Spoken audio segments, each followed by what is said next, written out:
এক দূরবর্তী অঞ্চলে ছিল একটি ছোট্ট গ্রাম। নাম তার কখন গ্রাম। এই গ্রামের মানুষগুলো ছিল খুবই অদ্ভুত। তারা কোনো কিছুই ঠিক সময়মতো করত না। সকাল হলে উঠত দুপুরে, কাজ শুরু করত বিকেলে, আর খেত রাতের শেষে। গ্রামের সবাই এতটাই আলসে ছিল যে ফসল কাটা মৌসুমেও তারা মাঠে যেত দেরিতে। ফলে ধান অনেক সময় নষ্ট হয়ে যেত।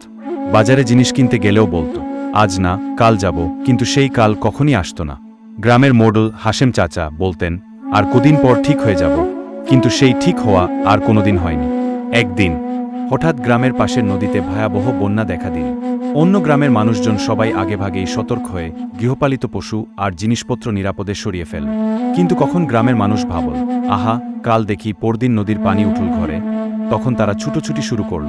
কিন্তু ততক্ষণে অনেক দেরি হয়ে গেছে। এই বিপদের পরই গ্রামবাসীদের মনে একটু সচেতনতা আসল। তারা বুঝতে পারল, সবকিছু কাল বললে চলবে না, আজ থেকেই শুরু করতে হবে। এরপর ধীরে ধীরে গ্রামে পরিবর্তন আসতে লাগল।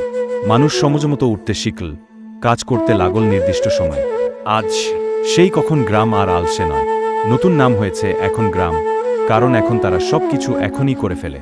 শিক্ষা, সময়ের কাজ সময়ে না করলে ক্ষতির মুখে পড়তে হয়। আলসেমি থেকে উঠে দাঁড়ানোই জীবনের প্রকৃত জয়।